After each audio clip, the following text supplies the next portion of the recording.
what capabilities HR leaders should develop in themselves to steward this complexity, this uncomfortable truths? HR practitioners need to know how to deal with data, analytics. They need to be able to tell powerful stories, and they need to be able to be at the forefront of technology adoption. People actually don't resist the change. People actually resist the way it is managed. It will be easy for people, employees to accept that change that is coming in. Actually, I have a little bit of a disagreement on that. Our identity is not being HR professionals. We are business professionals. But the resource of business that we take care of is the most critical resource.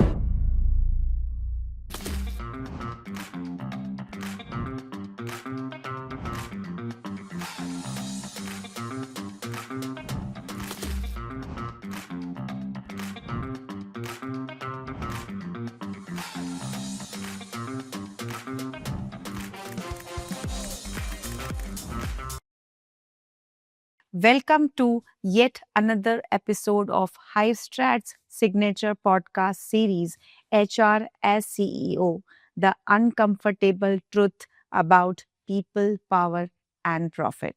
At HiveStrat, we believe HR is not a support function. It is not a comfort function. It is not a sentiment function. HR, when operating at CEO altitude, it is an function that takes care of the entire enterprise. This episode challenges a deeply uncomfortable leadership illusion that culture, change, and care can be delegated. They cannot. Our guest today is not here to discuss HR best practices. She is here to talk about enterprise responsibility. Bhavna Bhadra is Vice President People at S&P Global with deep experience across global enterprises, consulting leadership, mergers and integrations, promoter-led organizations, and board advisory roles. Bhavna, welcome to HR as CEO. Thank you very much. Pleasure to be here. Great. So, Bhavna, this podcast series is actually speaking about all uncomfortable truths. So let's begin directly. In many organizations today, culture is discussed endlessly. Change is constant and care is promised. Yet trust erodes and fatigue rises. From your experience, what breaks first when leadership manages parts of the organization but no one stewards the enterprise as a whole? I think that's a very interesting question. And, many years ago, I read about the trust equation that had been put forward, where trust is the sum of credibility, reliability, and intimacy divided by self-interest. Oh my God, wonderful. Yeah, I really like that that particular interpretation of trust. And the reason for that is, one, anything that you make into a formula feels a little bit more relatable sometimes. But I think more importantly, credibility, reliability, that reputation that you carry, the expertise that you carry, I guess that translates. But in today's day and age, I sometimes forget that I sometimes feel, that human relations are getting a little forgotten. Their importance is getting a little de-emphasized. And the reality is that every ecosystem, every player in every ecosystem does have a certain set of agenda items that they are driving. But when that agenda item becomes about one person's success or about a few people's success, that's when that self-interest takes away from the overall organizational experience. And that is where I think within the question that you have asked also lies the fact that eventually as organizations, what do we stand for? What is the purpose that guides us, right? And how do we bring that purpose to life in a manner that is authentic, where you're walking the talk, you're not promising the moon and not being able to deliver on that. Right. Where you can have honest conversations with your people, right? I think हम human beings को शायद उतना credit देते नहीं हैं जितना देना देना चाहिए. And for me, it is about recognizing that people can see through very easily. Yes. Human beings are smarter. I know we think technology is the smartest, but human beings are pretty smart as well. Yes, true. So, I mean, that equation and the way you put forward to this links to my, next question to you very clearly. That why is culture less about values on wall and more about what leaders reward, tolerate, and ignore? It shouldn't be. Culture to me is not in the big things. It's in the little rituals and practices and symbols. It's in the stories that we tell. It's in the people who are our heroes. It's in the urban legend that gets built within the organization, right? It's in the language of the organization. Yes. That's the true manifestation of culture. I mean, it's fantastic to have great things on the wall, but I think the one thing that things on the wall and things in shelves have in common is they accumulate dust. Nobody seems to remember them, even though very often they are in front of their eyes. So, to me, culture is not something that is just put in on paper, right? I remember many years ago, I did a lot of work with HP as an organization. Okay. And they used to talk about the HP way. I'm sure they still do. And what I loved about the HP way was the fact that there was this recognition of the fact that the HP way cannot be fully codified. It can't be fully put into words. It's about what you live each day. It's about how you experience it. And that's what I love about the organization I'm with as well, right? S&P has been in existence for about 160 years now, has really transformed over the years. But even today, when you talk to different people in different parts of the organization, you will find that the choice of words may be different, the language may be different, but the strains that run across are very similar. Okay. There is all of this conversation about agility, the desire to make everybody feel like they belong, innovation, right? Curiosity to understand why not? Can we try it this way? Can we do it that way? Hunger to really constantly establish yourself in the market and be the absolute best that you can. And absolutely, all of this translates into great financial results. But you'll find that the culture is one of care. It's one of respect. It's one of acknowledging that we don't have to be perfect, or we're going to try to be perfect for each other and for what the context requires. That's amazing. I mean, everybody talking the same, not the words, but the language, but that essence coming all together, impacting obviously the finance numbers also. That's great. I would like to understand from you, why does culture weaken most during growth and transformation? It's because those are the times when you're most vulnerable. Right? You think about it as human beings. If I were to take a very personal story, the first time I lived away from home was when I went to do my MBA. So my parents, my brother, my family was in Calcutta at that point of time. And I was moving to Gurgaon to do my MBA at MDI Gurgaon. I had never lived in a hostel, right? That was the first time. It was a big change, right? Big transformation in my life. But it was the first time when I was making choices independent of oversight, independent of day-to-day oversight, right? At that point of time, the whole gamut of choices are open to you.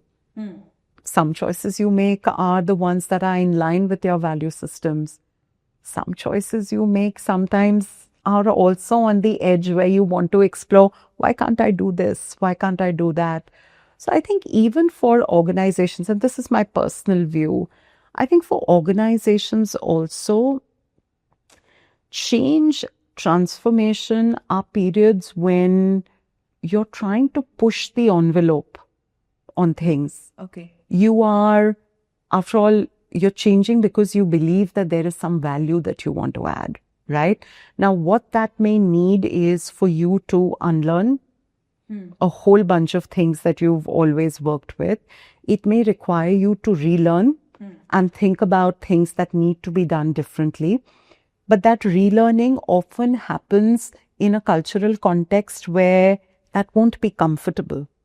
It'll be uncomfortable for some. Right. Right? And those who are trying it for the first time will not always get support.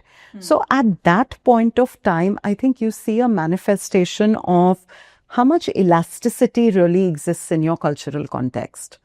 To what extent are you open to really exploring? To what extent are you open to making mistakes and saying, okay, some of this will work, some of this may potentially not work. We're not going to kill those who are not going to make it work, right? Metaphorically speaking, of course. But rather, we're going to recognize the value that we get out of that exploration. Right. Take that value and then move on. So there used to be this term, that was used quite often in an organization I used to work with called fail fast. Yes. Fail fast, fail differently. Yeah, rather than trying to get everything perfect, dot every I, cross every T, that causes you to lose a lot of time. Agility is important, right? And therefore, I think at times when you're going through transformation, that is when you are vulnerable because the road is not known. You don't know necessarily what lies ahead of the curve. You can at max have a few scenarios that you've planned for, but it's very important for you to be able to pivot quickly. And different cultural contexts respond to that kind of challenge differently. And that's why you see the manifestations that you do. Great. Here in this similar context, what is HR's responsibility when leadership behaviors contradicts stated values? That's an interesting one. I don't believe that this is only HR's responsibility, but I believe that as the stewards of the organization, HR definitely has to hold up the mirror, sometimes to itself also. True. Right? To really say, it's not always about the letter of the policy. It's very often about the spirit of the policy. Yes. Right? And when context is changing, sometimes the letter of the word and the spirit of the word both have to be understood hand in hand. And that is very important for HR to do. It is extraordinarily important for us to help contextualize. It is extraordinarily important for us to play the role of partners. Remember, a true partner doesn't walk one step ahead of you or one step behind you. They walk hand in hand with you. Yes. Right? And therefore, as the custodians of the organization, as the custodians of the talent of the organization, I think a very important role that we may play in situations like this is having those honest conversations, right? Getting leaders to reflect, holding up the mirror to people, investing in skills that need to be invested in. Because if we don't invest in skills, our own ability to deliver value that we're looking to, that gets compromised. Right. That's extremely important. So it's a bit of a myth that HR will have all the answers. That's not true. I really believe, and I have experienced this, that some of the most powerful HR leaders are the ones who have their ear to the ground, who assimilate what is that big picture that we're working towards, what is our operating reality, where are our pain points, where are our stress points, what is the purpose that drives us, and they bring it together in the form of reflections, in the form of insights, in the form of pivots. And therefore, the art of listening, the art of questioning, the art of partnering is as much about coaching type of behavior as it is about driving alignment and adherence to processes and ways of working. I mean, that's amazing the way you have put forward entire thing. What exactly HR's responsibility is. That's amazing way. Uh, you know, I think if this is done right, people actually don't resist the change. People actually resist the way it is managed. And if HR start, taking up this responsibility the way you explained, it will be easy for, people, employees to accept that, change that is coming in. Actually, I have a little bit of a disagreement on that. Okay. And I'll tell you why. I think resistance to change is innate to most human beings. Because when something changes, it may make us uncomfortable. Yes. And when it makes us uncomfortable, then we want to go back to that status quo of comfort. Yes. I also believe that it's a bit of a myth that HR can help manage the whole change independently.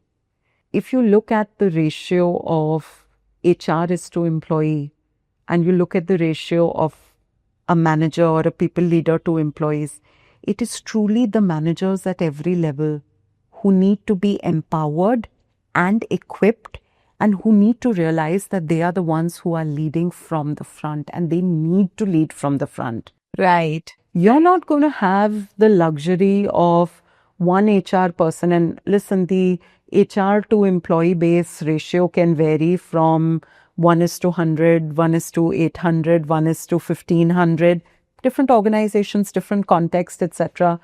But remember, typically a manager to employee ratio may range from 1:2, 1:3 to 1:30, 1:40 at the highest ends. That would be a little bit extreme. But who do you think will be able to do more justice? Managers, of course. The manager. Yes, yes. And therefore, coming back to the point that you made, while it is difficult for HR to carry the responsibility of change on its shoulders independently, the role that HR definitely plays is in thinking through how are we constantly upskilling our managers and our people leaders to be ready to do what they need to do. Right. Right. And there was a time when, people had 10, 15 years to learn to be better managers. Today, you don't have that luxury of time. Yes. When I go to business schools and I have conversations with emerging professionals and I ask them, so how many of you want to become CEOs? About 90% of the class raises his hands. And then when I ask in what time frame, our younger generations, our emerging professionals are very clear. 5 years, 7 years, 10 years is more than enough, right? Now, if the time span of ambition, yes, that is, has gone up so significantly, then that means that the time required to build skills cannot straddle 5 years, 10 years, 15 years. In fact, if you look at the World Economic Forum reports, they talk about the half-life of skills being far shorter than it has ever been before. Yes. Right? Yeah. And therefore, when it comes to change, we have to be very clear. Enterprise leadership plays a huge role in setting the right tone, in being courageous enough to talk about why is that change needed. And you do need courage, because you know what? Some changes are highly unpopular. Some changes are painting a picture that could be a little frightening, right? But in all such contexts, no matter what the implications may be, you need leadership courage and consistency to get demonstrated. You need people leaders to step up and realize that you may not have all the answers, but in the midst of ambiguity, you often have to lead. And how do you do that, right? And the role of HR is to really think about what are the skills that are required.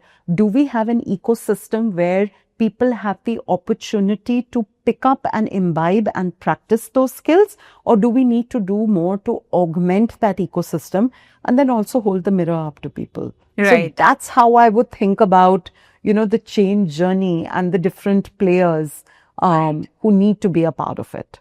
Right. So, when you explain the entire, how the change management ecosystem could be, right? And change is constant. There are a lot of, because even these days, when the technology, the things are changing so fast, you spoke about agility, right? That's required, right?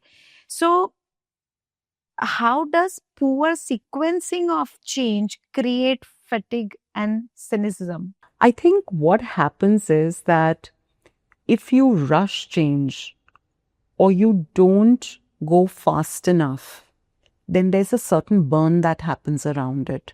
So if you rush change, that means that you are not prepared with some of the foundational things that are required to set the right context for change. So people start hearing about things, but they don't know why that is happening.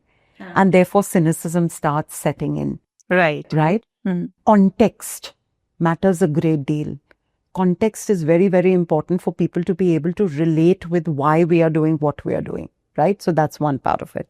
I think the other one is that every change is anchored on certain expectations you have. You have a period of time where you may have, for example, when you're introducing technology of a certain kind, right?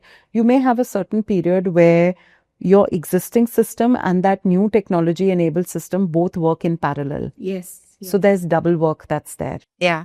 But as long as you involve people in that journey, as long as you carry them with you on that journey, as long as they have a picture of success to say, yes, for 3 months we're going to do this, but this is how we are over a period of time going to reduce the duplication. This is how we are learning from this experience. This is how we are preventing redundancy of wasted effort. And therefore, over a period of time, I'm not going to have to work these impossibly long hours.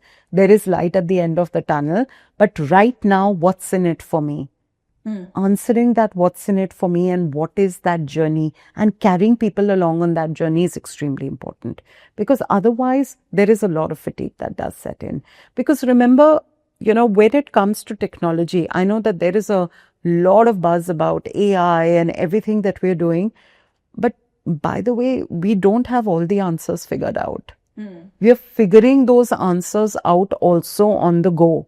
Right? There is so much conversation that is happening about quantum, for instance. But how is that really going to get unlocked? How are we going to see it in action? We don't know as yet. Right? And therefore, if we have to reduce fatigue, we have to reduce people existing without context. We also have to think about how can we augment the need for stretch with care, which is live. I'll give you a couple of examples. In my current organization, we're very clear that we are a people-forward company, right? But we're also very clear that we're a high-performing organization. Right. And the two need to go hand in hand. So how have we put some of the ecosystem pieces in place to support that? I know that this was the norm during COVID, but till today, the organization gives every employee 5 wellness holidays. These are 5 days in the year. This is apart from your annual leave, your sick leave, your casual leave, all of that, your fixed holidays. 5 days in the year where every single person switches off. Okay. And typically it's a Friday or a Monday, so it gives you the benefit of a long weekend. And this is our investment in saying that we know that we work long hours, but you know what? We value people and we value your personal time. So these 5 wellness holidays are an added way, to help you. We have a wellness allowance for every employee across the world. It's an annual allowance, right? And you can use the wellness allowance to drive your well-being however you feel is right for you. Okay. Right? So whether it is your physical wellness, your mental wellness, your emotional wellness, your financial wellness, Right. leverage that allowance. and you have that flexibility to do it. Another very small example is typically in the summer, right? And summer months vary slightly depending on where you are in the world, but between June, July, August, you will typically find that in the organization we say that to the maximum extent possible, try and avoid large group meetings on Fridays. Give people the opportunity to switch off earlier in the day and begin their weekend earlier, right? Now, it's not possible for everybody, and it's not possible every Friday, but to the maximum extent possible, that expectation exists in the ecosystem. So managers are conscious about it and employees are conscious about it, right? All of these are little ways of saying that we can't guarantee that work-life balance may mean so many hours and so many hours, but what we can guarantee is an ecosystem that cares, Right. right? But here a little more I would like to understand, how do you drive this managers coaching in terms of they taking care of, the employee well-being, the mental wellness, or, so how do you take care of, you drive that, the managers coaching? Yeah. So I think two, three things. One, we do have a fairly engaging people leader capability building journey that we've been on as an organization. And remember, managers capability building is a ongoing journey. It's never done. Yeah. Right? It's one where you constantly have to keep finessing, keep enabling people, etc. So that we do by having a combination of we have programs that are available. We as an organization are one of a handful in the world. We have a career coaching team within the organization that consists of certified coaches.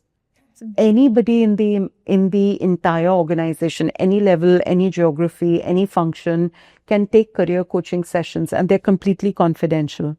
So that is a great way that managers leverage that resource to also hone their abilities as people leaders, as managers. Another tool that we use quite a bit is we use the STI, which is a psychometric instrument that is very useful for enhancing relationship intelligence. Wow. Right?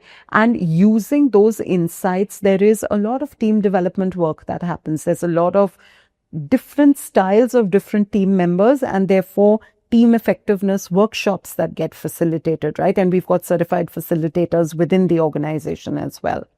I think the other one is recognizing that it's not only managers, but you also, specifically when it comes to mental health and well-being, it is extraordinarily important for us to provide really good resources for our people. So, the spread that we have of our insurance policies, for instance, is such that there is a certain modularity, so people can pick elements of insurance that are more relevant for them at their life stage, for example, right? In our leave framework, we have got caregivers leave.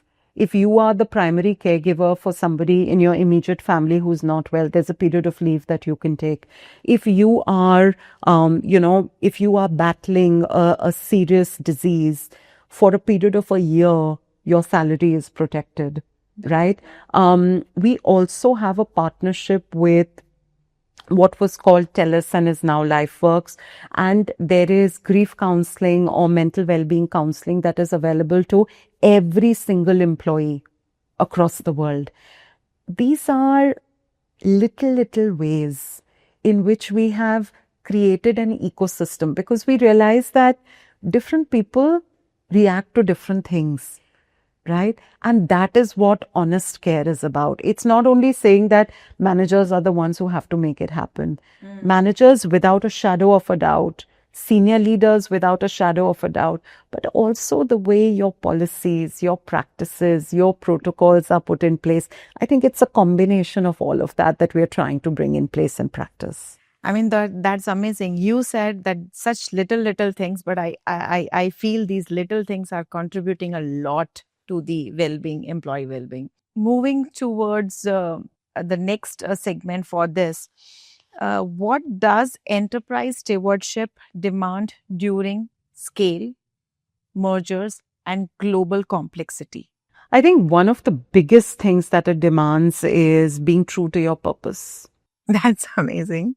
It's very easy when you are going through any of the situations that you described, um, large scale mergers and acquisitions, or large scale transformation. Right? In any one of these contexts, it's very easy to get lost in the minutia.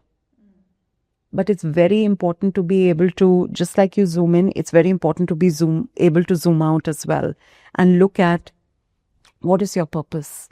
What are you trying to do? Right? What is at the heart of this? What is the value you want to unlock? So being true to your purpose is one aspect of it. I think the other aspect that is extremely important is to think about all of your stakeholders, right? Your customers, Right. your ecosystem, the communities that you serve, your people, right? How is this going to land for them? How will they relate with it? How will you create value for them? That becomes extremely important. I think the third one is sometimes, and this is again, like I said, my personal view, I think sometimes organizations run the risk of not being fully authentic or true to who they are. All of us have this view, right? When you look in the mirror, sometimes you're looking at what the mirror is showing you. Sometimes you're looking at what your mind is showing you, Yes. right? Yes. Even as organizations, I feel sometimes that happens to us. Sometimes we're looking at our honest reality, and that reality is reflected in what our employees tell us. They are reflected in our engagement surveys. They are reflected in our exit interviews. They are reflected in, as uncomfortable as they may be, Glassdoor comments. They are reflected in what the market speaks about you, what your former employees speak about you, what incoming talent speaks about you, right? So there is all of that. But there's also what you want to be.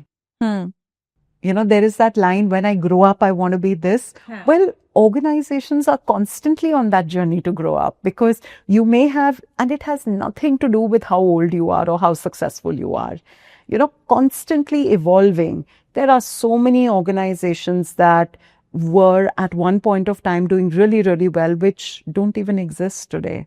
Right. Right? A lot of it is about what is your purpose? What is that North Star that is guiding you? What is in it for your stakeholders? How are you factoring in their perspective in everything that you do?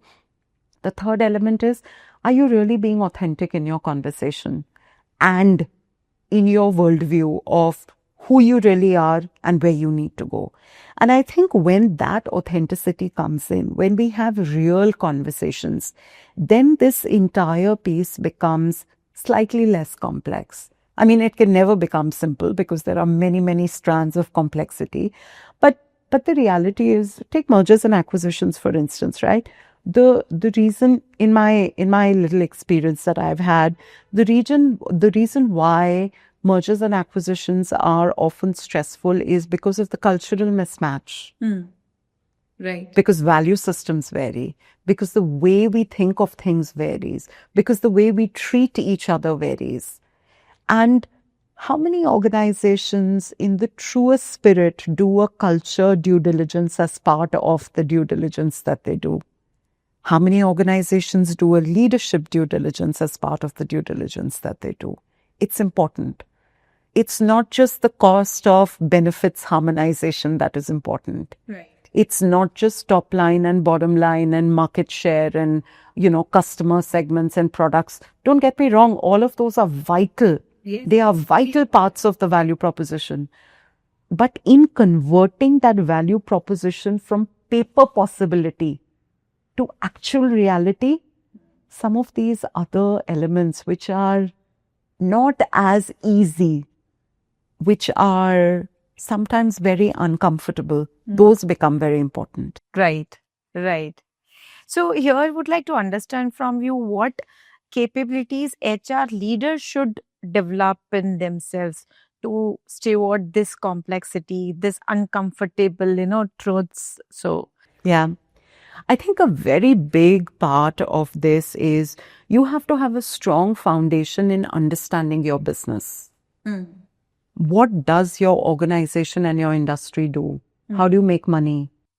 Right. Do you talk the language of the business or not? And with respect, I do feel that can sometimes be a little bit of a hit and miss for members of the HR fraternity. You know, our identity is not being HR professionals. We are business professionals. But the resource of business that we take care of is the most critical resource, which is our people.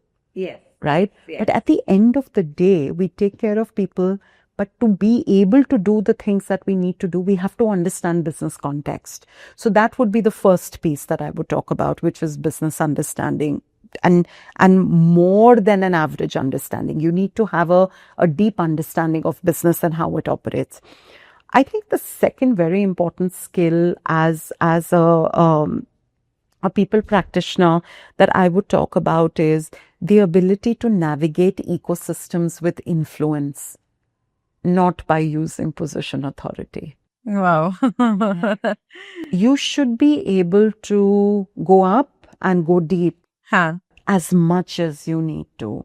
You should be able to relate with every part of your organization. I may lead HR, but that should not come in the way of my being able to have meaningful conversations with colleagues who've joined a company for their first time in their life and made that experience a meaningful one for them, right? So I think that ability to flex, to really be able to influence without authority, to build deep relationships, I think that's the second very, very important thing. The third one, which I think is extremely important, is how do we simplify? Amazing. You know, so many of our policy frameworks, and this is not about one organization, this is about something that all of us as HR practitioners need to remind ourselves to do. It's easier to create complexity than it is to create simplicity. True. बहुत I know, like, you know, I've heard you know, employees talking about नहीं समझ में आ रहा, इतना complex है, policy नहीं समझ में आ रही. How do I use that policy? Spot on. So when we are creating, whether it is a policy, whether it is a framework, of course, there are nuances. Of course, there are elements where, you know, you've got different regulatory frameworks in different countries. Employment law works differently. Cultural contexts are different. But fundamentally, आप करना क्या चाह रहे हो? What is your intent? How do you go about it? If you cannot explain it simply, then I think that is something which becomes a bit of a challenge, right? So whether it is policies, frameworks, processes, systems, ways of working, bringing in simplicity so that we can create scalability. Because you know what? We are increasingly working in a world where technology adoption, technology embedment in all our ways of working are going to become a reality. Now, let's talk about this. Several organizations that I've come across are experimenting with a bot. Yes. So if people have questions about policy interpretation, they don't have to reach out to a HR partner or they don't have to raise a ticket to ask a question. They can interact with the bot and get answers. Right. But eventually उस bot को भी आप ही को train करना पड़ेगा ना? True. तो आप अगर bot को clarity नहीं दे पाओगे तो वो कैसे करेगा bot आपका काम? Right. So I think it is extraordinarily important to democratize a whole host of the things that we are doing. But for democratization, you have to build in simplicity, right? In the way we think, in the way we act. And the last skill that I'll leave with you is HR practitioners need to know how to deal with data, analytics. They need to be able to tell powerful stories and they need to be able to be at the forefront of technology adoption so that we are able to create bandwidth for ourselves to not just focus on the here and now, but also be mindful of what is required going forward. That requires us to release both physical and mental bandwidth, not to expand size of teams. We will never have the luxury to continuously expand size of teams, but we have to unlock bandwidth. And to unlock bandwidth, you've got to make technology work for you. You've got to make data and analytics work for you. And those, I think, are certain very, very crucial skills for HR professionals. That's the future for sure, right now also, and future for sure. But what I see is the still most of the organizations, bearing few, most of the organizations still not data matured. These two areas, technology in HR and the data intelligence are the last investments that organization would go for. So what are your one advice to those companies, why it is important, if you can share? Look, I think the context of every organization is different, and industry operating realities are very different. But I will say to leaders who consider these proposals, right? To the leaders who are putting together the proposals, simplify what your ask is and link it to business outcomes. Okay? To the leaders who are contemplating the proposals, there was this saying. So, from a learning and development perspective, there was this conversation between a CEO and a CFO, and the CFO said, "We want to spend all of this money on training these people. What happens when we have attrition?" And the CEO says, "And think about a scenario where we don't spend the money on training these people and there's no attrition and they stay and they are not upskilled." That is the value proposition. True. I also believe that we have to don't get bogged down by what are the cool new words in the industry lexicon. Be true to your context. Create your foundation from strength. Like, I'll give you an example. My organization, we've just entered into a partnership with Eightfold AI because we're very clear that skills is the currency of the future. It's not years of experience. It's not pedigree. It's not tenure. It is skills that differentiate people. Right. And, as organizations, it's not a good situation if LinkedIn knows more about the skills of your people than you yourself know about the skills of your people, right? Even though LinkedIn is a fabulous platform, but I want that kind of insight about the skills of my people. And therefore, how do you pivot to a skills-based organization? That's the investment that we're making. And we're very clear it will require time and it will require effort. And therefore, it's not that we've jumped into it. We've prepared the soil. We've got the business case ready. We are creating the structures to enable it. We are creating the influence at the leadership level so that there's understanding. We're speaking about it so that when we go live with the execution steps that people will need to take, like creating their profiles, etc., there's preparedness and people are looking forward to it. Right. So that when we start going live with internal job postings linked to skills, right, or internal mobility anchored on skills, there is already that hunger and that appetite that's there, right? So that is our role. Yes. That is our role. Very often, I often think about it, and maybe I'm a little hungry, so this example is coming to my mind. When you would think about this special Sunday meal, like my mom, we come from a defense background, but every Sunday when the whole family would be together, my mom would make sure that the meal was something that had something that was everybody's favorite. Each person's favorite dish would feature in that meal. And because she talked about it, so by the time you hit Sunday, you were rearing to go and say, okay, bring it on, right? Yes. That is the excitement that we have to create in our organization. Because otherwise, if you go from one task to a second task to a third task, people will get exhausted. Workloads are big. There's a lot to do. There is genuine complexity in life. But how do we create excitement so that it may be something as simple as Maggie made your way, but it still gives you that kick? Yes. Because it's meaningful. As organizations, as HR people, how are we creating things that are meaningful? It's extremely important for us to answer that.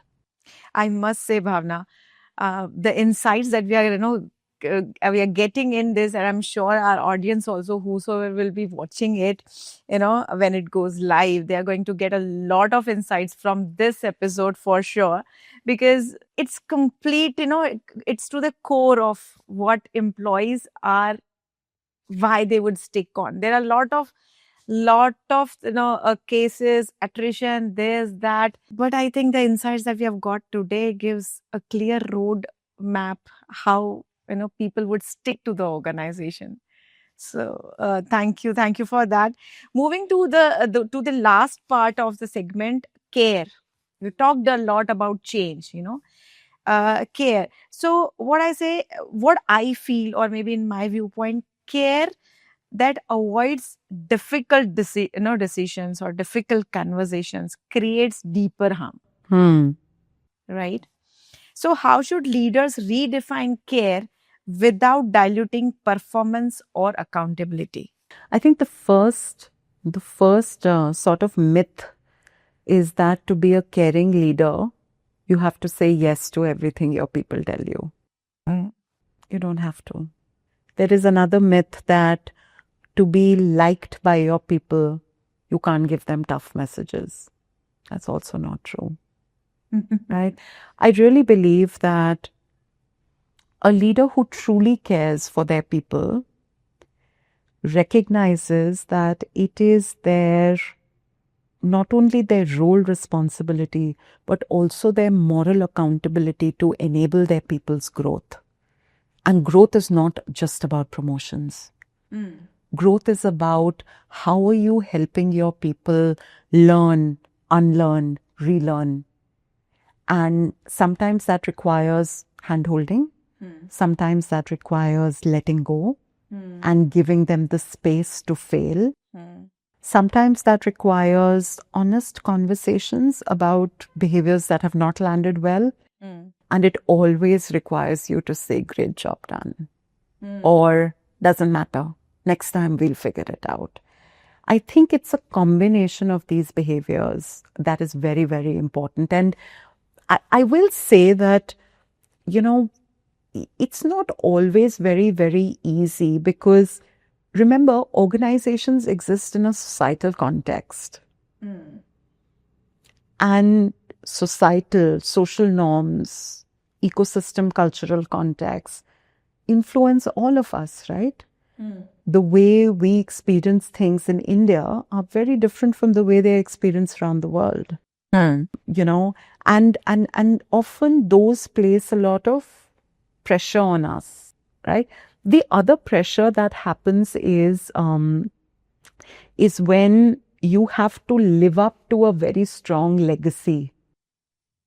And that places the burden on you to not be able to do things your way. Yes. So the big thing that I will say is that a huge part of care is about leaders empowering people. It's about leaders making people feel like they are empowered. But the thing about empowerment is you may be empowered, but it doesn't mean that you don't have support. You have to be empowered and yet you have to be supported. Right. So leading people with care is about ensuring that you are tapped in. You're constantly tapped into what is it that they are doing, how is it that they are doing things. You may react to certain things, you may not respond to certain things, right? But you're tapped in, you know. Two, you don't view your people just as resources. You view them as human beings. Right. So you know what troubles them, you know what their triggers are, you know what their hot buttons are, and you are able to support that journey of theirs. And I think the third piece is around skills. Can you really hold up the mirror to help them grow meaningfully? That's extraordinarily important. Right? It's when all of these, and by the way, the mix of this will be different in different contexts. But as leaders, if we want to create that ecosystem of care, it's not just about organization systems, policies, practices. It's about how you juggle these dimensions that becomes very, very vital. Right. Amazing. So, final a rapid fire provocation. You know, one word, one liners. Though my question seems to be longer, but your answer has to be crisp. If culture is truly a leadership responsibility, why do CEOs still hand it to HR when results dip? Convenience. Okay. If change fatigue really about too much change or leaders refusing to own consequences? Neither. It's about seeking stability, not about seeking stability in change. Okay. At what point does being empathetic become an excuse for avoiding hard enterprise decisions? Very easily. It can. It can very easily be that. Okay. Do organizations talk about care while structurally rewarding burnout and silence? Sometimes. If HR disappeared tomorrow, which enterprise risk would surface first and why aren't they owned today? Which enterprise risk would surface first? I don't think it can be one risk because, I'm sorry, this one is a slightly longer answer. The reason is that HR does a custodian's job, which every manager needs to be doing. Right. But what HR does is weaves the managers together in one direction, in one interpretation. So maybe the risk that we would have is different people going at things in different ways and not necessarily remaining true to the enterprise ethos, Right. which would mean that maybe sustainability in growth, that would be at risk. Right. I'll take last two. What is the most uncomfortable truth HR leaders must accept to truly operate with a CEO mindset? We don't know the business as well as we need to. When transformation fails, why is resistance blamed on employees before leadership decisions? Convenience. Again, convenience. Okay, just a final question. If you could leave leaders with one hard truth, what is the real cost organizations pay when culture, change, and care are managed but not stewarded? I think the real cost that organizations pay is you can exist, but the journey to really thrive becomes difficult. And if you do reward culture, change, and care, if it's part of your ethos, then the journey to thrive as an organization becomes fun and meaningful for your people. It really does. That's amazing. That's amazing. With that, we come to end of the session. But I must say, lot of good insights, lot of golden nuggets, and I'm sure people who are on the organizations that who are on the the road of transformation, change, or maybe all these areas are going to benefit from this episode a lot. Thank you, Bhavna, for sparing your time, being here, and giving real insights from your experiences. Thank you so much. Absolutely my pleasure. Thank you.